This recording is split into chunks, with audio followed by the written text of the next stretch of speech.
आज की कहानी का नाम है सोशल मीडिया की ताकत। सोशल मीडिया का उपयोग दिन प्रतिदिन बढ़ता जा रहा है। ऐसी एक आपराधिक घटना जिसने सोशल मीडिया की ताकत का जोरदार नमूना पेश किया है।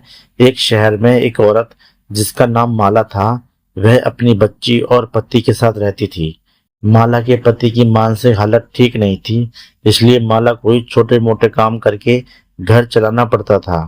माला की बेटी सिर्फ 5 वर्ष की थी, इसलिए उसे वे अपने साथ ले जाया करती थी। माला अपनी बेटी से बहुत प्यार करती थी। एक दिन माला को पता चलता है कि शहर में सड़क का निर्माण होने वाला है और उसके लिए बहुत से मजदूरों की आवश्यकता है।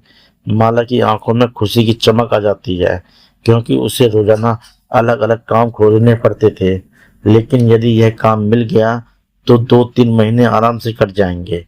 माला सड़क के ठेकेदार के पास सुबह होते ही पहुंच जाती है, लेकिन उसे पता चलता है कि इस काम में केवल 5 औरतों की जरूरत थी, जिन्हें ठेकेदार ने ले लिया है। माला निराश हो जाती है और दुखी होकर अपने घर लौट ही रही होती है कि अचानक ठेकेदार के मोबाइल में फोन आता है और उसे पता चलता है कि उनमें से एक औरत बीमार हो चुकी है, जिसकी वजह से वह काम में नहीं आ सकती है।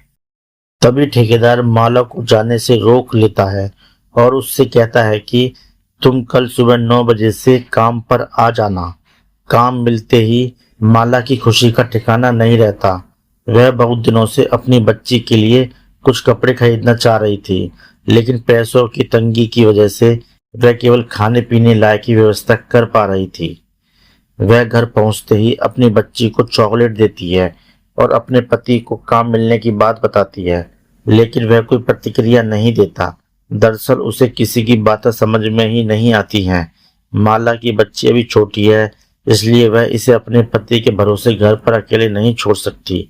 वह तय करती है अपने साथ अपनी बच्ची को भी ले जाएगी और वह समय से काम पर पहुंच जाती है। ठेकेदार माला को बच्ची के साथ देखकर डांटता है, इतनी गर्मी में तुम इतनी छोटी सी बच्ची को यहाँ लाई हो, उसकी तबीयत खराब हो सकती है, तुम्हें इतनी भी अकल नहीं है। लेकिन माला मजबूर है और वह अपने दर्द भरे हालात ठेकेदार को बता देती है और उसकी कहानी सुनकर ठेकेदार को उस पर दया आ जाती है और वह उसकी बच्ची को साथ में रखने की इजाजत दे देता है और बच्ची के लिए वहीं पास में ही एक कमरे में खेलने की व्यवस्था करता है ताकि उसका मन लगा रहे। माला को यहाँ का माहौल अच्छा लगने लगता है और एक ही हफ्ते के काम के बाद माला के पास अच्छे पैसे आ जाते हैं। माला अपनी बेटी के लिए कपड़े खरीदना चाहती थी, इसलिए वह पैसे मिलते ही बाजार जाने का मन बना लेती है। लेकिन तेज धूप की वजह से वह अपनी बच्ची को बाजार साथ नहीं ले जा चाहती, इसलिए वह बच्ची को वहीं ठेकेदार के पास छोड़ देती है और बाजार के लिए निकल जाती है। कई दुकानों में घूमने के बाद वह अपनी बच्ची के लिए बहुत शानदार कपड़े खरीद लेती है और बहुत खुश हो जाती है। वह जल्दी से अपनी बेटी को यह कपड़े पहने हुए देखना चाहती थी, इसलिए बाजार से जल्दी निकल आती है और कमरे में पहुंचकर बेटी को आवाज देती है, लेकिन उसका कहीं पता ही नहीं चलता। वह भागते हुए ठेकेदार के पास पहुंचती है और उससे पूछती है, मेरी बच्ची कहीं नहीं दिख रही है, क्या आपके पास है? ठेकेदार ने कहा, नहीं, वह तो अभी उसी कमरे में थी, वहीं सड़क के आसपास देखो, कहीं घूम रही होगी। माला रोते हुए कहती है, मैं सारी जगह ढूंढ चुकी हूँ, उसका कहीं पता नहीं चल रहा। आप चलिए, मुझे मेरी बच्ची चाहिए। और देखते ही देखते मजदूरों की भीड़ इकट्ठा हो जाती है।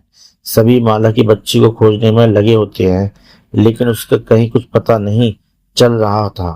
सभी घटना की जानकारी पुलिस को देने पहुंचते हैं। माला को ठेकेदार के ऊपर शक होता है, लेकिन वह खुलकर नहीं कह पा रही होती। पुलिस मामले को गंभीरता से नहीं लेती और बिना एफआईआर लिखे उन्हें वहां से भगा देती है। लेकिन माला बिना अपनी बच्ची को लिए यहाँ से नहीं जाना चाहती। वह थाने के बाहर ही बैठ जाती है। धीरे धीरे करके सभी मजदूर वहां से चले जाते हैं और माला अकेले रोने लगते ही अपनी बच्ची का एंजॉय करने लगती है। तभी वहां से एक ट्रैवल ब्लॉगर गुजरता है और माला को रोते हुए देख रुक जाता है और उसने रोने का कारण पूछता है। माला उसे सारी बात बता देती है। ट्रैवल ब्लॉगर अपने मोबाइल से माला का रोता हुआ वीडियो रिकॉर्ड कर लेता है और अपने सोशल मीडिया अकाउंट से शेयर कर देता है और कुछ ही घंटों के अंदर माला का वीडियो वायरल हो जाता है। जो पुलिस अब तक एफआईआर नहीं कर पाई थी, सोशल मीडिया की वजह से वह बच्ची को चप्पे पर ढूंढने पर मजबूर हो जाती है। मामला अब उच्च स्तरीय बन चुका था। पूरे राज्य में बच्चे की तलाश की जा रही थी।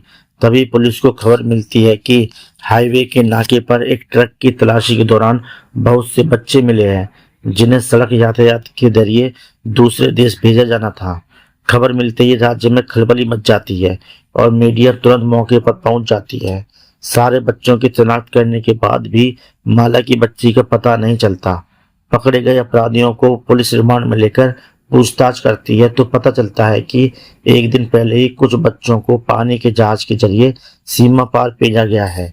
यह बात पता चलते ही पुलिस चौकन्ना हो जाती है और नेवी को सूचित कर देती है। नौसेना के अधिकारी खबर मिलते ही जहाज की लोकेशन ट्रैक करके जहाज का पीछा करते हैं, लेकिन वह जहाज दूसरे देश की सीमा में प्रवेश कर चुका होता है। अचानक वह जहाज वापस आता हुआ दिखाई देता है। समुद्री सेना के अधिकारियों को यह बात समझ नहीं आ रही थी कि यह जहाज जब दूसरे देश की सीमा में प्रवेश कर गया तो वापस क्यों आया। लेकिन तभी जहाज के पीछे से गोलियां चलने की आवाज आने लगती हैं और जैसे ही वह जहाज करीब आता है तो नौसेना के अधिकारी जहाज को अपने कब्जे में ले लेते हैं और अंदर जाकर सभी बच्चों को कैद से बाहर निकाल देते हैं।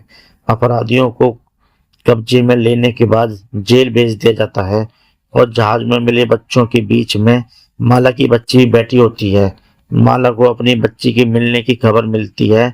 वह वहां पहुंच जाती है और जैसे ही माला की नजर अपनी बच्ची पर पड़ती है तो वह भागकर उसे गले लगा लेती है और चूमने लगती है और खुशी से रोने लगती है। सोशल मीडिया की वजह से ही इस मामले को गंभीरता से लिया गया, जिसका सकारात्मक परिणाम देखने को मिला और इसी के साथ जुर्म की दुनिया की ये कहानी खत्म हो जाती है।